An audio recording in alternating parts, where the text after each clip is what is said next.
Hai, selamat malam. Tidurlah sekarang. Jika gelapnya sang malam menghampirimu di penghujung hari ini, hanya kata demi kata yang menemani malam di tempat tidurmu. Hari ini telah larut, saatnya saya membacakan dongeng.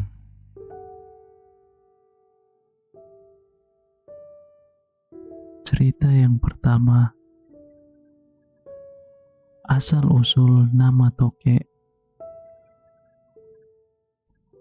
Pada zaman dahulu, di tepi hutan jati suci, di sebuah gubuk, hidup seorang kakek yang sudah amat tua dengan satu muridnya. Kakek tua itu bernama Empu Kirli, dan satu-satunya murid si kakek itu bernama Toka. Umur si Toka sekitar 15 tahun. Toka pun begitu sangat patuh sekali akan petua maupun petunjuk dari gurunya Empu Kirli yang sudah mengasuh Toka sejak dia masih kecil. Sebenarnya gurunya itu mempunyai sifat yang kikir, pemarah dan sangat pemalas, dan gurunya pun si Empu Kirli merupakan sosok yang hanya mementingkan diri sendiri saja. Dan sebenarnya Empu Kirli tidak menyukai si Toka, tapi dia tidak mempunyai pilihan lain karena si Toka bisa disuruh-suruh untuk melakukan pekerjaan apapun dari Empu Kirli. Kerjaan gurunya setiap hari hanya bermalas-malasan saja di beranda rumahnya tanpa melakukan kegiatan apapun yang berarti. Dan semua kegiatan dan pekerjaan baik di dalam maupun di luar dikerjakan oleh si Toka. Kesombongan Empu Kirli telah menguasai dirinya, membuat hatinya tertutup untuk sedikit ikut merasakan dan menghargai apa yang sudah dilakukan dan dikerjakan oleh si Toka. Di suatu pagi, Empu Kirli memanggil-manggil si Toka sambil dia duduk di kursinya. "Toka, Toka, kemarilah kau," panggil si Empu Kirli. Toka pun berlari menghampiri gurunya, walaupun ia masih sibuk menjemur kayu bakar di halaman. "Ada apa, guru?" jawab si Toka sambil duduk bersimpuh di depan Empu Kirli. "Beberapa hari ini kalau aku amati, hujan sering sekali turun. Coba kau mencari jamur di dalam hutan sana. Pasti banyak tumbuhan jamur-jamur di dalam hutan sana," perintah Empu Kirli kepada si Toka. "Baiklah guru, Toka akan berangkat sekarang ke hutan," tukas si Toka sambil bergegas mempersiapkan keranjang bambu kecil. "Toka, Toka, kemarilah sebentar," panggil Empu Kirli kembali. "Ada apa guru?" jawab si Toka sambil menghampiri Empu Kirli. "Setelah kau mendapatkan jamur, kau jangan langsung menjualnya ke pasar. Kau bawa kepadaku dahulu, biar aku yang memilih mana jamur beracun dan yang tidak beracun. Kau paham, Toka?" titah gurunya. "Baik guru," jawab Toka sambil mengangguk tanpa prasangka. Si Toka pun segera berangkat pergi ke dalam hutan. Sebenarnya alasan Empu Kirli menyuruh si Toka membawa jamur kepadanya adalah agar Empu Kirli bisa melihat seberapa banyak jamur yang telah dibawa oleh Toka, sehingga uang hasil penjualan bisa ia perkirakan terlebih dahulu. Empu Kirli takut kalau Toka membohonginya sewaktu menjual jamur ke pasar. Waktu terus berlalu, dan tak sampai siang hari, Toka telah kembali ke gubuk dan langsung menemui gurunya. Sambil berlari-lari kecil, Toka Toka segera menemui gurunya. "Guru," benar kata guru, "Toka menemukan banyak sekali jamur di hutan. Ini keranjangnya sampai penuh," ujar Toka meluapkan kegembiraan sambil terengah-engah menahan lelah. Cepat segera kau cuci jamurnya, Toka. Apakah masih banyak jamurnya di dalam hutan, Toka?" tanya Empu Kirli dingin. "Baik guru." Betul sekali guru. Masih banyak sekali jamur dalam hutan," jawab Toka berbinar. "Kalau begitu, jamur ini kau letakkan saja di dapur. Ayo Toka, kita kembali lagi ke hutan untuk mencari jamur mumpung lagi musim." Empu Kirli takut kalau jamur-jamur yang ada di hutan tersebut akan diambil orang. "Baik guru." Toka segera bergegas menuju dapur. Setelah selesai menyimpan jamur itu, Toka hendak memasak untuk sang guru dan dirinya. "Toka, apa yang kamu lakukan? Ayo kita berangkat, nanti keburu malam," ajak Empu Kirli. "Guru tidak makan dahulu?" tanya si Toka. "Tidak usah Toka, sekalian saja nanti seusai mencari jamur di hutan. Ayo kita segera berangkat," jawab Empu Kirli sedikit kesal. "Baik guru." Toka membatalkan niatnya memasak dan segera menyusul langkah gurunya menuju hutan.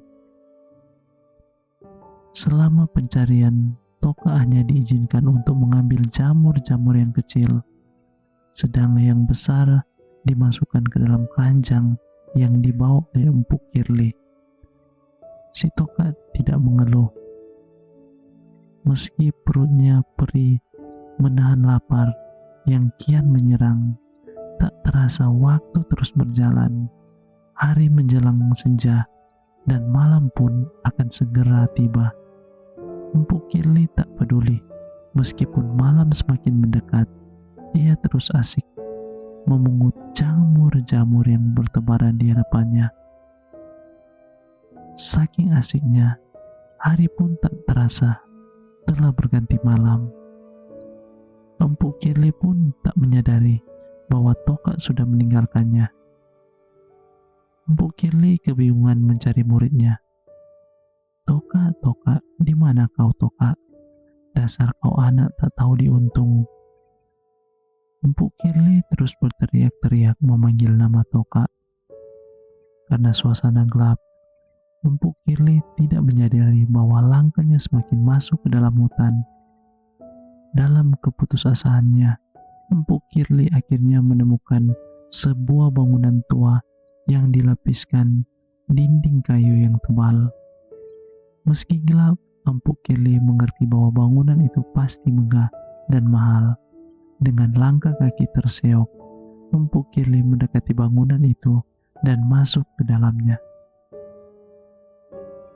Di dalam ruangan ternyata ada lampu minyak yang menyala. Namun suasana sepi sekali. Besar dan bersih juga rumah ini. Andaikan aku yang memilikinya. Empu Kirli sejenak mengamati kondisi di dalam ruangan yang besar dan terlihat sepi itu. Belum habis keheranan Empu Kirli, tiba-tiba pintu tempat ia masuk tadi tertutup dengan keras, sehingga membuat Empu Kirli melompat karena kaget. Kurang ajar. Empu Kirli mengumpat dan mencoba membuka pintu itu kembali. Sekian lama Empu Kirli mencoba, namun sia-sia. Pintu itu tak bisa dibuka. Pintu itu seolah-olah berubah menjadi dinding baja yang tak bisa ditembus dengan kekuatan apapun. Ia menendang, menggedor-gedor pintu itu, namun usahanya sia-sia saja. Karena sudah lemas dan kehabisan akal, Empu Kirli berteriak-teriak memanggil muridnya. berharap ia akan datang dan menyelamatkannya. Namun sia-sia saja, karena Toka tidak pernah datang. "Toka, Toka, tolonglah aku." Empuk Kirli terus berteriak sambil menangis. Empuk Kirli mulai terkulai lemas di sudut ruangan. Matanya membengkak karena terlalu banyak menangis. Di dalam kesedihannya, Empuk Kirli mendongakkan kepalanya ke atas. Empuk Kirli melihat ada seekor cicak yang merayap perlahan dan keluar dari bangunan itu melalui celah sempit daun pintu yang tertutup. Andainya aku menjadi cicak, pasti aku akan bisa keluar dari tempat terkutuk ini, gerutu Empuk Kirli yang sudah putus asa. Rupanya suara gerutuan dan harapan Empuk Kirli tadi dikabulkan oleh Tuhan. Seketika ia berubah menjadi seekor cicak, namun berukuran besar, sehingga Empuk Kirli tetap tak mampu keluar dari bangunan itu. Dalam segala keputusannya, ia terus berteriak memanggil nama muridnya. "Toka, Toka." Empuk Kirli terus berteriak hingga suaranya berubah.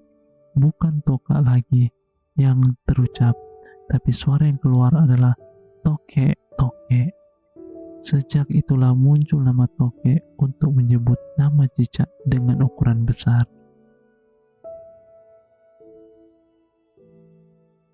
Cerita berikutnya, sapi dan kerbau bertukar kulit. Alkisah di zaman dahulu, saat sapi dan kerbau masih menjadi sahabat. Pada masa itu, si sapi mempunyai warna kulit hitam agak kecoklat-coklatan, sedangkan si kerbau kulitnya berwarna putih.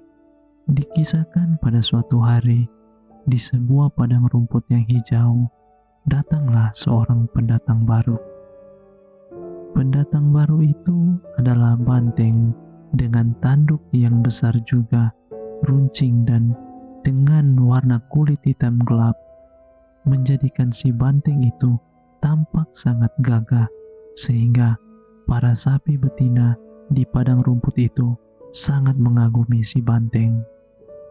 Singkat cerita, dengan cepat sekali kabar angin tentang kegagahan si banteng itu cepat sekali tersebar sampai ke penjuru padang rumput, dan si banteng pun menjadi primadona dan buah bibir para sapi-sapi dan kerbau betina dalam padang rumput itu.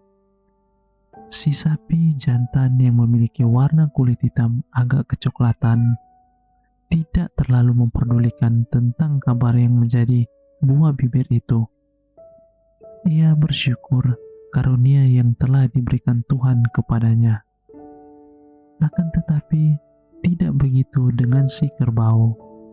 Ia malah iri dan sangat cemburu kepada si banteng yang menjadi primadona dan diidolakan para betina. Si banteng, apa hebatnya dia? Aku juga sama dengan dia, memiliki tanduk yang besar dan juga runcing. Badanku juga terlihat gagah dan besar. Cuma hanya beda warna kulit saja. Si banteng jadi primadona. Tampak si kerbau sedang menggerutu sendiri. Mungkin saja jika warna kulitku berubah hitam, pasti aku bisa lebih gagah dari si banteng itu. Dan aku juga pasti akan jadi terkenal. Malah aku lebih terkenal dibandingkan banteng. Si kerbau kembali menggerutu. Oh iya, aku punya ide agar warna kulitku menjadi hitam. Akan tetapi, apakah sapi akan mau bertukar kulit denganku? Baiklah, aku ada ide bagus untuk menipu sapi agar dia mau bertukar kulit denganku. Gerutu si kerbau sambil sedikit senyum-senyum. Akhirnya si kerbau pun datang menemui si sapi yang sedang berendam di sungai. Terlihat si kerbau pun mulai menjalankan ide liciknya. Ia pun mulai membujuk si sapi agar mau bertukar kulit. Akan tetapi, si sapi tidak mau karena ia sudah bersyukur apa yang diberikan Tuhan kepadanya. Tapi si kerbau tidak mau menyerah. Ia terus saja membujuk si sapi agar dia mau menukar kulitnya. Sampai merengek-rengek, kerbau meminta mohon atas nama persahabatan kepada si sapi. Karena terus didesak, akhirnya si sapi pun merasa kasihan kepada si kerbau, dan si sapi pun mau bertukar kulit dengan kerbau. Akan tetapi, si sapi memberikan syarat kepada si kerbau. Si kerbau harus berjanji, jika sudah bertukar kulit, si kerbau harus bersyukur apapun yang ia miliki. Dan tanpa berpikir lagi, si kerbau pun menjanggupi syarat yang diajukan oleh si sapi, karena si kerbau sudah terbawa nafsu. Akhirnya mereka berdua pun bertukar kulit. Si sapi jadi berwarna putih, sedangkan si kerbau berwarna hitam agak kecoklatan. Akan tetapi setelah mereka bertukar kulit, rupanya ada masalah. Ternyata kulit si sapi terlalu kecil untuk ukuran kerbau yang bertubuh besar dan kekar, sehingga kulit itu terasa sesak dipakainya. Terlalu ketat dan membuat kerbau tidak nyaman memakainya. Sedangkan kulit si kerbau yang dipakai oleh si sapi kebesaran, bahkan di bagian leher terlihat menggelambir dan terasa sangat longgar, sehingga membuat si sapi merasa bebas bergerak. Karena merasa kurang nyaman si kerbau dengan kulit barunya, si kerbau pun kembali mengajak si sapi untuk bertukar kulit kembali. Akan tetapi, si sapi tidak mau lagi bertukar kulit, karena si kerbau pun sudah berjanji dan menyetujui syarat yang diberikan oleh si sapi kepadanya. Berulang kali si kerbau sampai merengek-rengek ingin menukar kembali kulitnya. Akan tetapi, sapi tetap tidak mau. Bahkan tiap mereka bertemu, dimanapun dan kapanpun, si kerbau yang tetap berusaha membujuk si sapi untuk menukar kembali kulitnya. Tapi si sapi selalu bilang, "Aku tidak mau."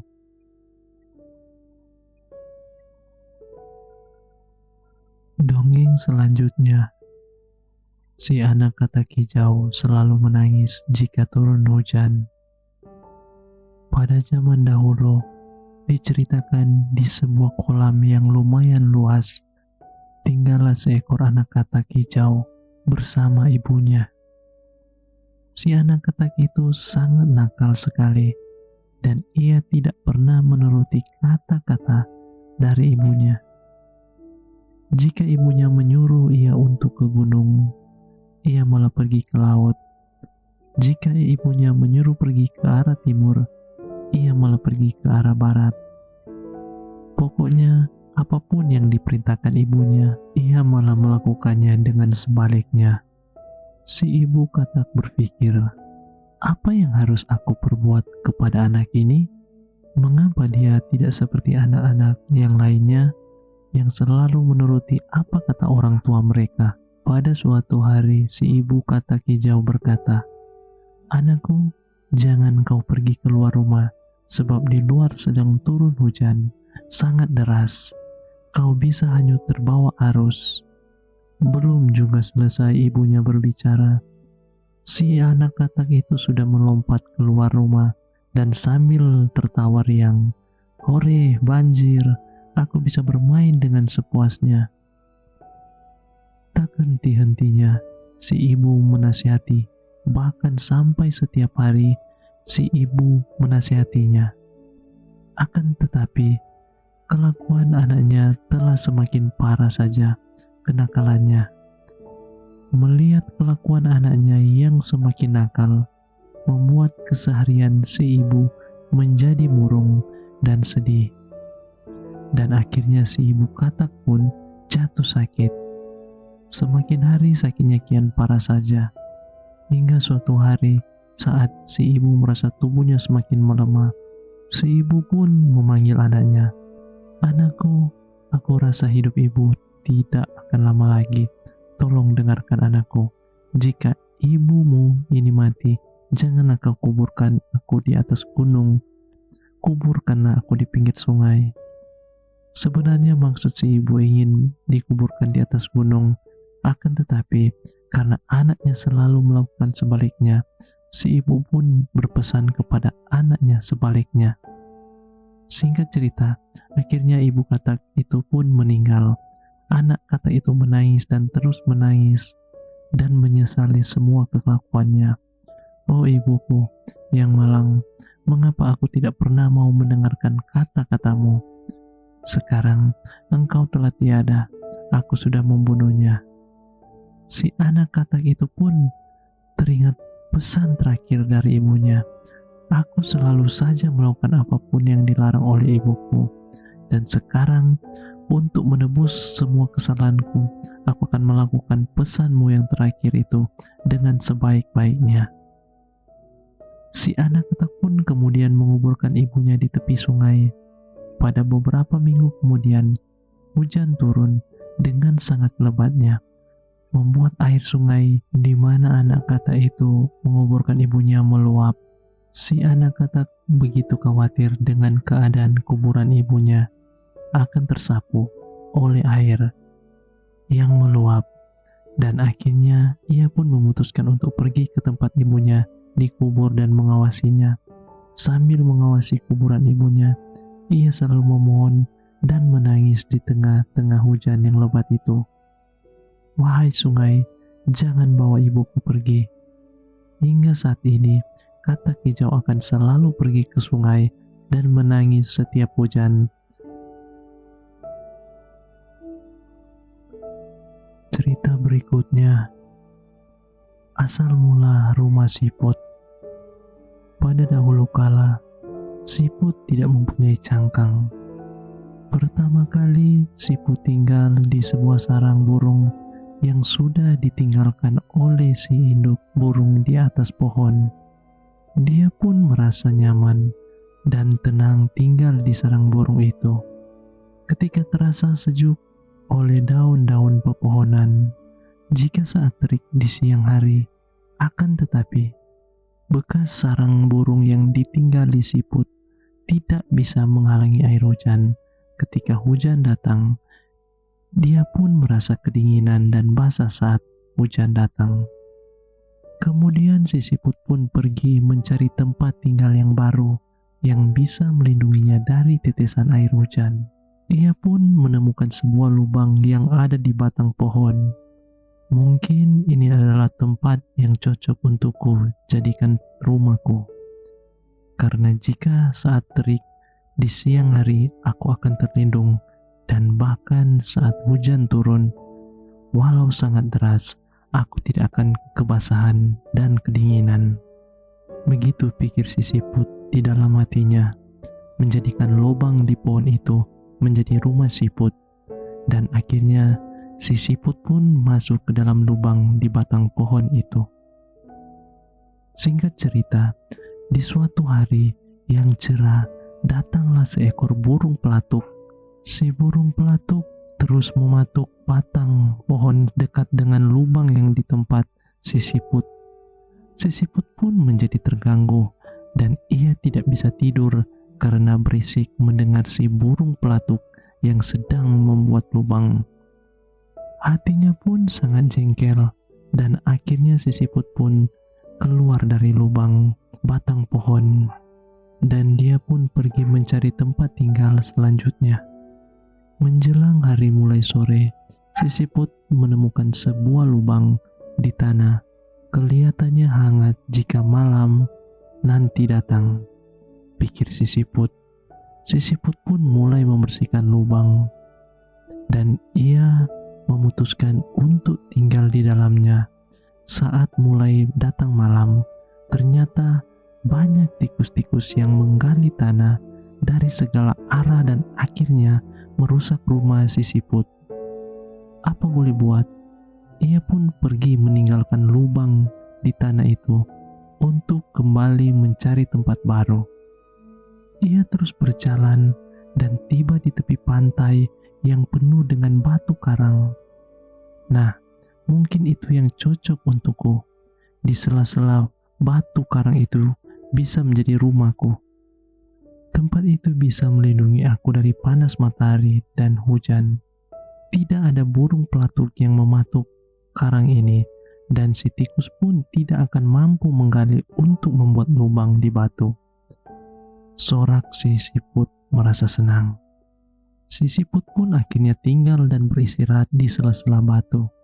Akan tetapi, saat air laut sedang pasang surut, naik sampai ke atas batu karang, si siput pun ikut tersapu bersama dengan ombak. Sekali lagi, si siput dengan berat hati harus pergi lagi untuk mencari rumah yang baru. Di perjalanan dia menemukan sebuah cangkang kosong. Bentuknya sangat cantik dan ringan.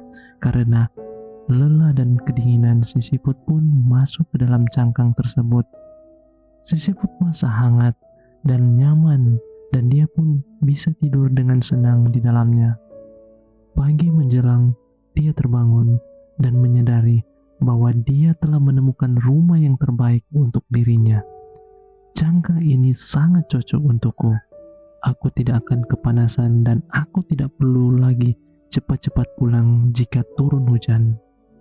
Tidak ada lagi yang bisa menggangguku, karena aku bisa membawa rumah yang ringan ini kemanapun aku akan pergi, sorak si siput dengan hati penuh gembira.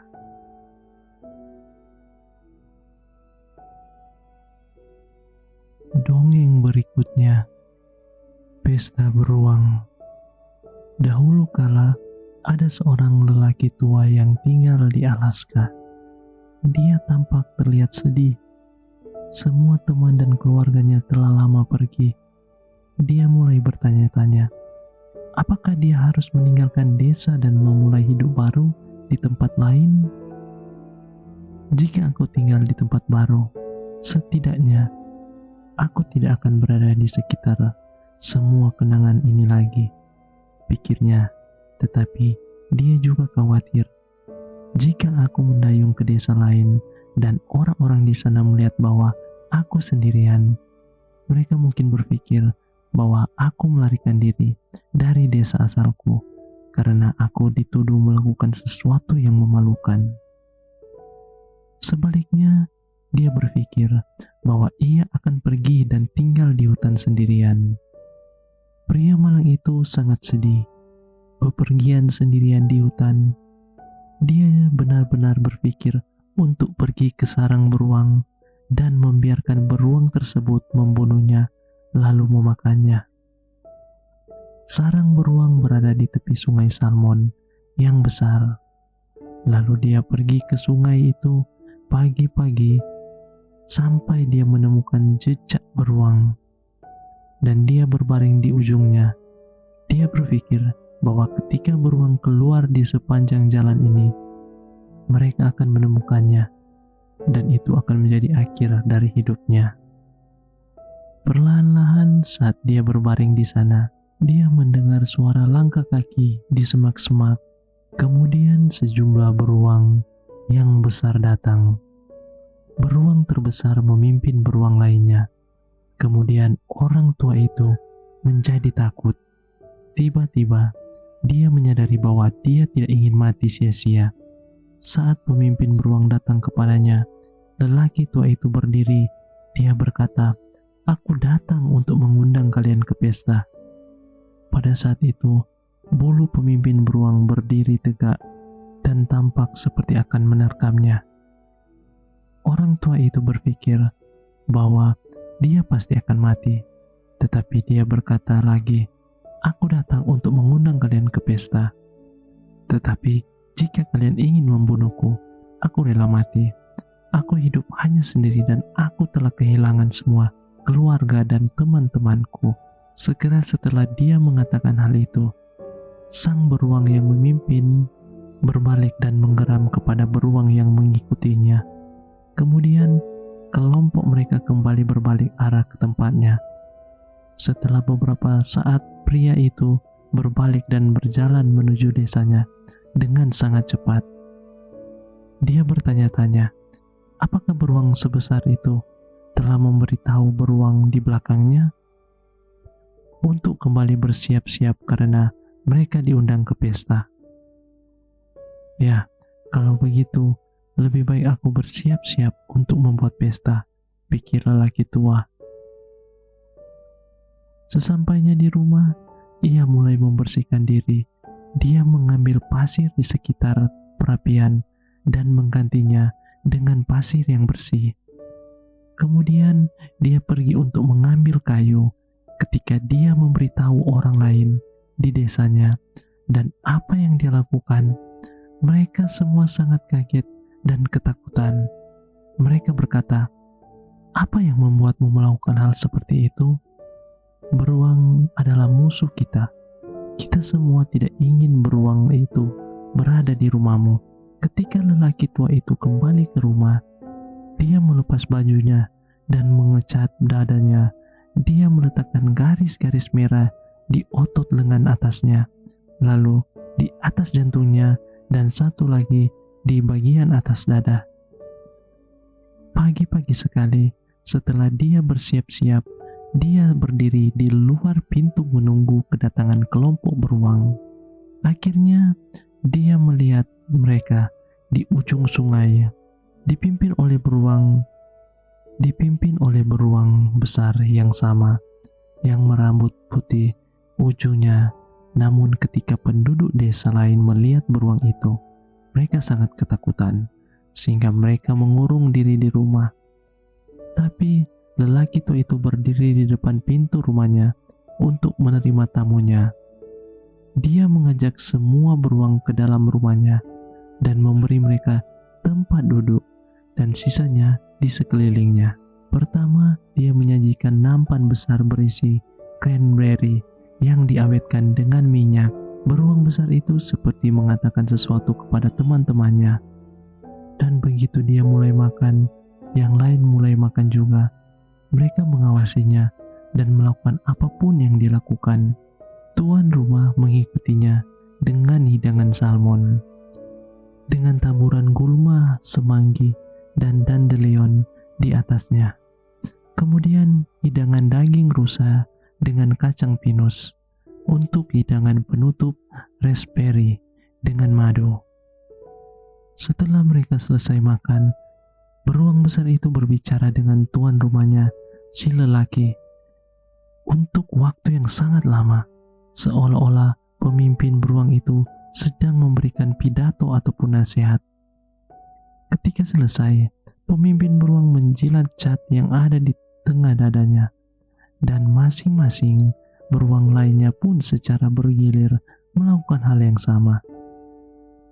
Orang tua itu merasa seolah-olah mereka sedang menghapus kesedihannya.